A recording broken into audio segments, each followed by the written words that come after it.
Você sabe o que a Bíblia ensina sobre vencer as tentações? Por que é importante saber este tema e o que isso tem a ver com a salvação em Jesus, que a gente conversou ontem? É o que nós vamos entender no estudo de hoje, agora, no programa Escola Bíblica.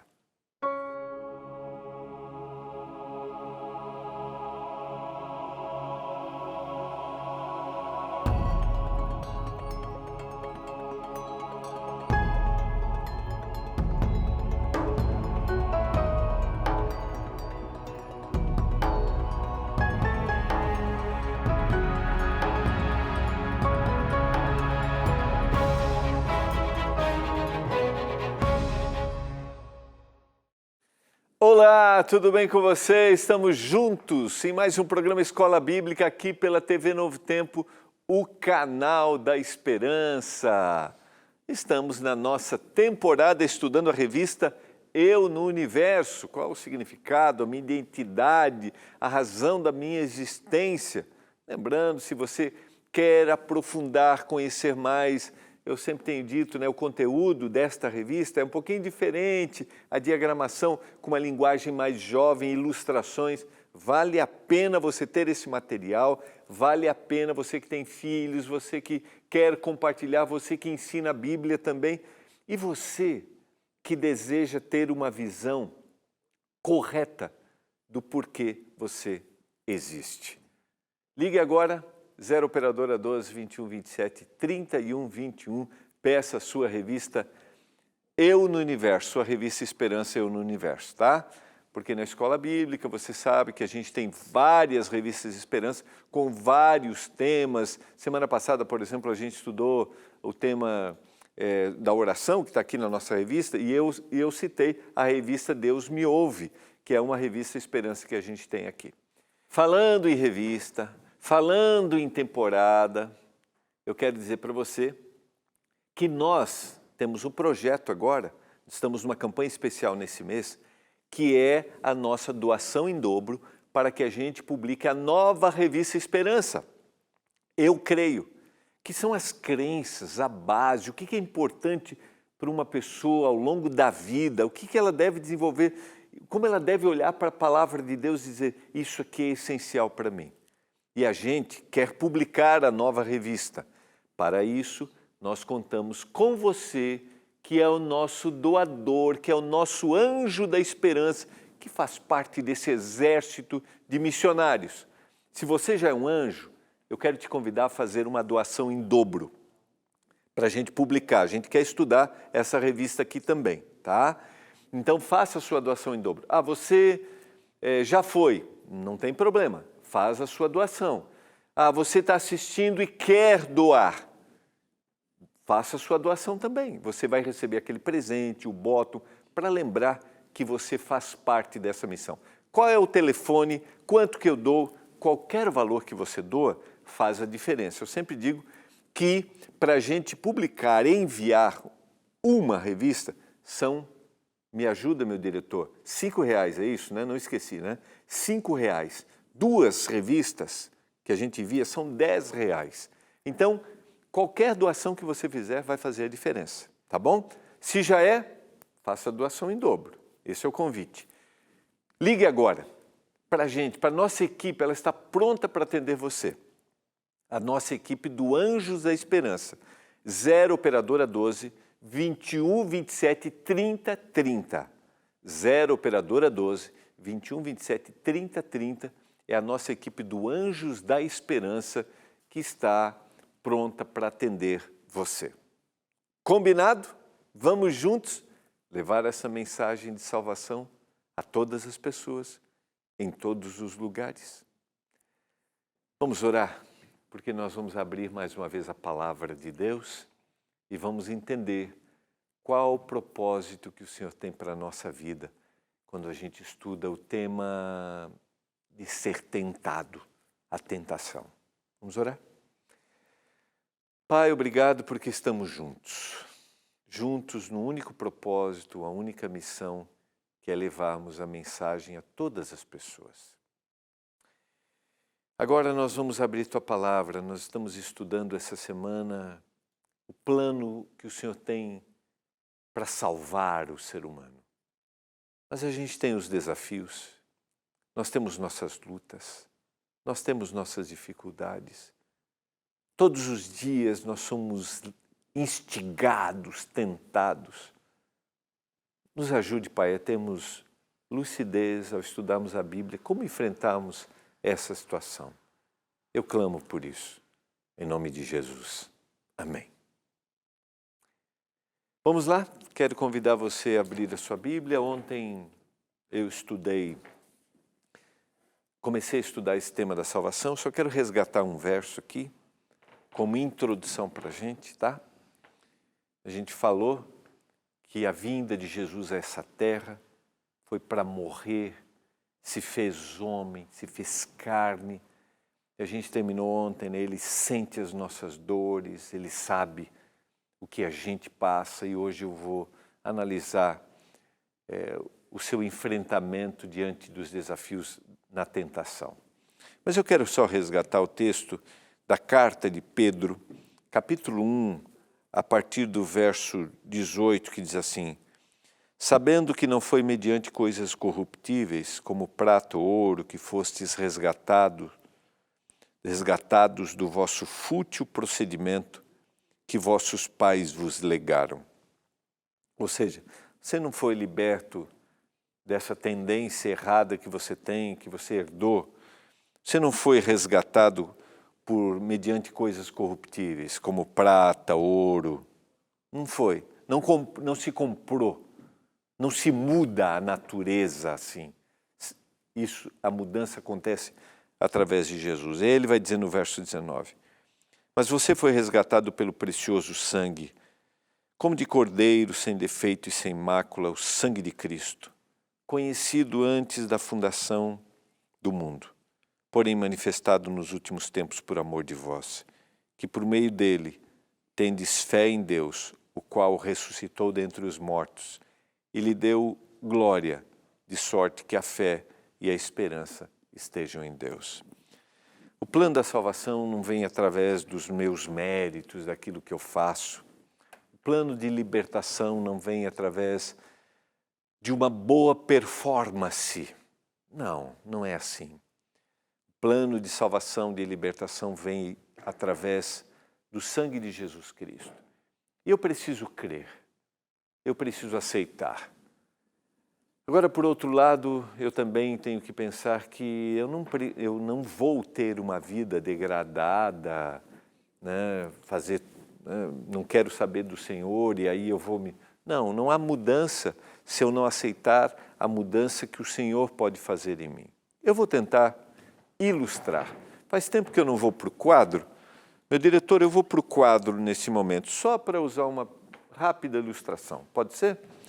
Estou vindo para cá, faz tempo que eu não uso aqui, então vamos lá. É uma ilustração, é só uma ilustração, tá bom? Bem simples, bem simples.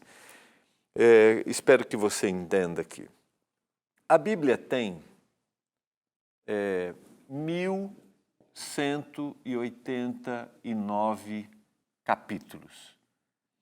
Você sabe que originalmente, eu já falei isso aqui, a Bíblia não foi dividida em capítulos, nem versículos, isso foi feito posteriormente para ser um processo, né, para ajudar-nos no processo de compreensão. Mas eu só vou tentar ilustrar aqui. São 1189 capítulos. Tá? O primeiro e o segundo capítulo da Bíblia, no primeiro livro, eles estão lá no livro de Gênesis, tá? O primeiro e o segundo capítulo falam de um ambiente, ou apresentam um ambiente perfeito. Eu já falei isso aqui em algum momento. Eu só estou hoje colocando no quadro para ilustrar. O primeiro e o segundo capítulo apresentam um ambiente perfeito. Aí, ao longo dos próximos capítulos, até os dois últimos capítulos que estão no livro do Apocalipse, os dois últimos, vão apresentar aqui outra vez um ambiente perfeito. ou seja, um ambiente sem pecado. Dos restantes, os 1.185 capítulos, é isso que sobrou? Os 1.185 capítulos restantes vão apresentar o ambiente imperfeito, as lutas, os desafios, as dificuldades, né?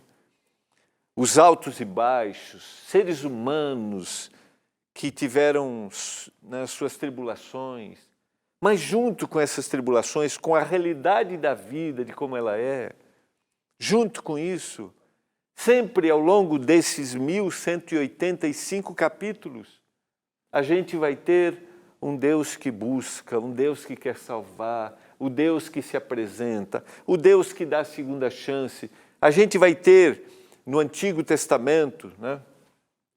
A gente vai ter no Antigo Testamento a apresentação desse Deus. A gente vai ter no Novo Testamento esse Deus que se fez homem, um Deus que a gente não consegue descrever, agora começa a sentir o que eu sinto.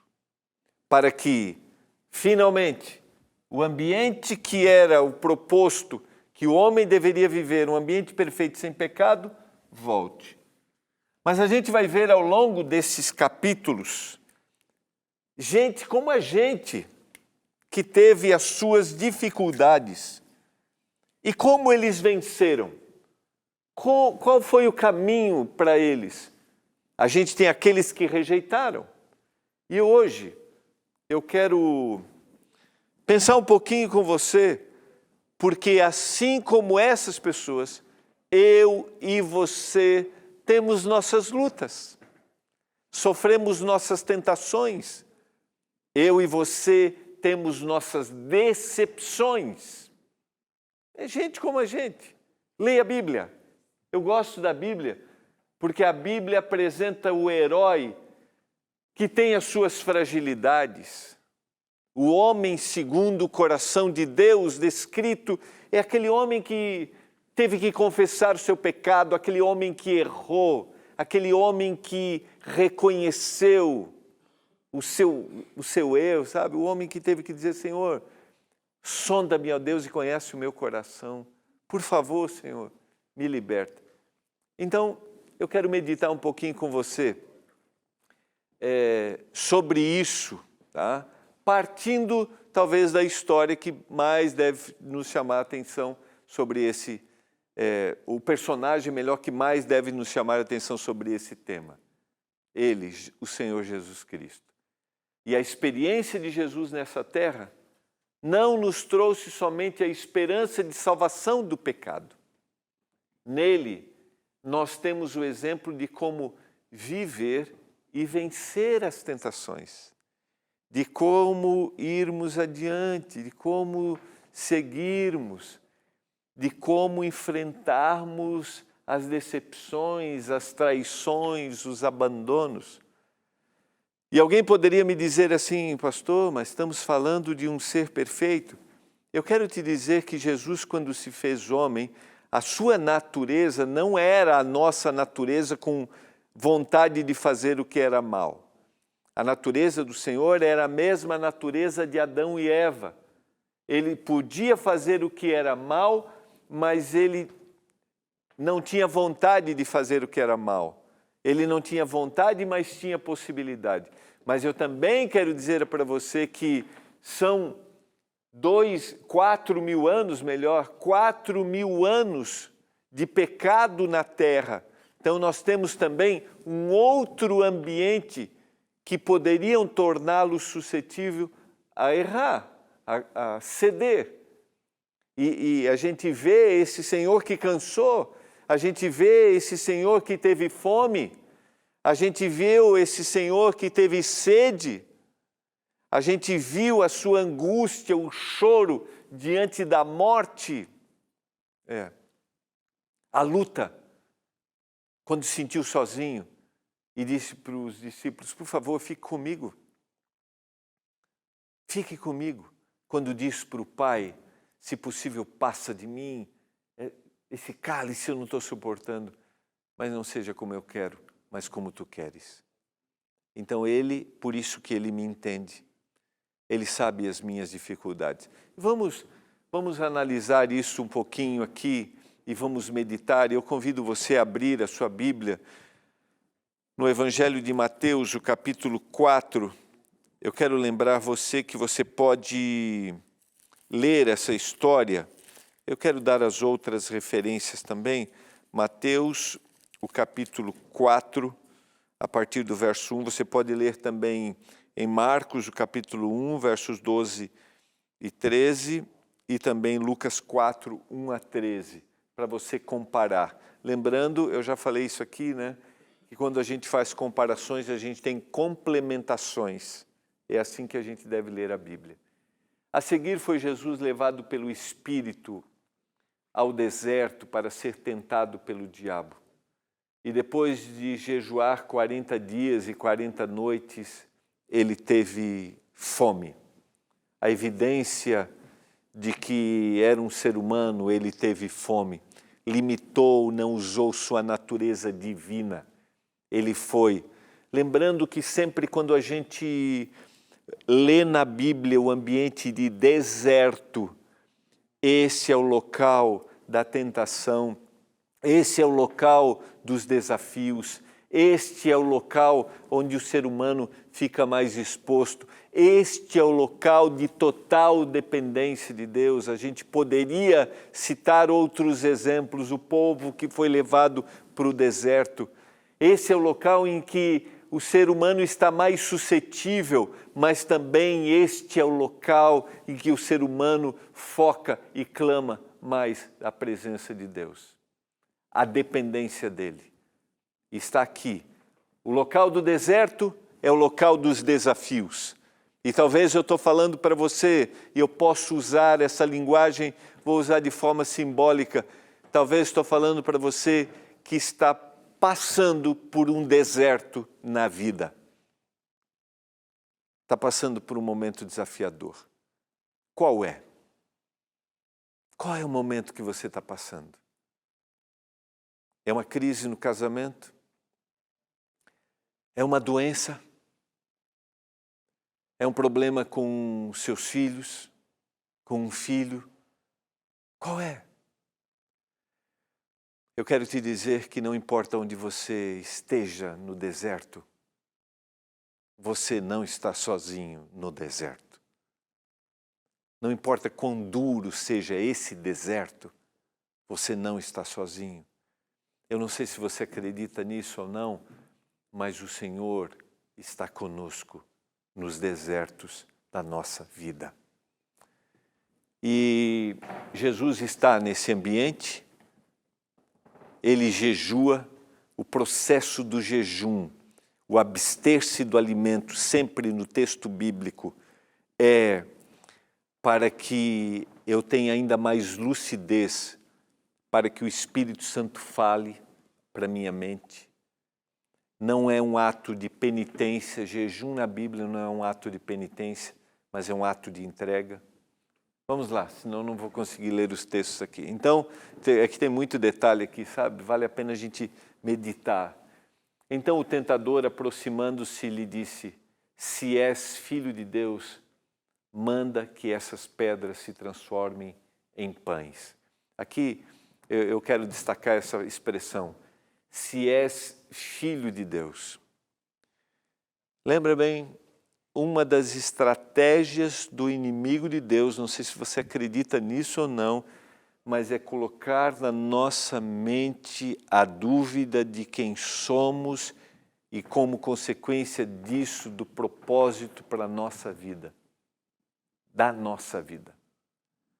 A pergunta é, se és filho de Deus? O objetivo era colocar a interrogação. Você tem dúvidas de quem você é? Você tem dúvidas da sua capacidade? Você tem dúvidas do propósito da sua vida e da sua existência? Não tenha dúvidas. Você é um filho de Deus. O Senhor te chamou, o Senhor Jesus Cristo morreu por você. Então aqui se coloca a dúvida e vem para o primeiro momento, no momento de total vulnerabilidade. Lembra? O inimigo de Deus sabe as nossas vulnerabilidades, tá? O inimigo de Deus não sabe o que a gente pensa. O diabo não pode ler nosso pensamento, mas ele é alguém que vive do nosso lado constantemente, instigando. Há um livro bem interessante para você ler sobre isso, escrito por C.S. Lewis, chama-se Cartas de um Diabo para o Seu Aprendiz, que é uma forma de estratégias para que as pessoas sejam tentadas. É um inimigo ensinando, um inimigo mais velho ensinando para o mais novo como tentar. Então o inimigo sabe as nossas vulnerabilidades, sabe os momentos que nós estamos mais suscetíveis. E a gente tem que pensar isso de forma séria, porque ele vai nos tentar nos momentos que a gente estiver mais vulnerável, mais fraco. É isso. E aqui ele atinge o momento de fraqueza, de vulnerabilidade, através do apetite. E o apetite é um outro tema que a gente poderia aprofundar aqui. É o controle das suas vontades, dos seus desejos. E aí, verso 4, vem a resposta de Jesus. Jesus respondeu, está escrito, não só de pão viverá o homem, mas de toda palavra que procede da boca de Deus. O interessante é que Jesus responde com a palavra. A palavra é a resposta. E a nossa forma de vencermos as tentações é quanto nós nos alimentamos da palavra. Aqui dá para dar uma viajada muito grande, porque a gente gasta muito tempo com tudo, com outras coisas. Sabe, quando às vezes eu recebo lá no meu celular o quanto foi gasto de tempo naquela semana, lógico que muita coisa a gente usa para o trabalho, mas eu fico pensando assim, uau! E aí eu comparo assim, quanto tempo? Antes a gente dizia assim, quanto tempo ficou na frente da televisão, né? Assistindo, né? O que a gente não... Né? É uma coisa de entretenimento, está tudo bem, mas a questão proporcionalmente, hoje é a televisão que a gente carrega aqui, o que a gente carrega. A resposta diante da tentação, ela deve vir não com aquilo que eu penso, não. A resposta para vencermos a tentação tem que vir com a palavra de Deus.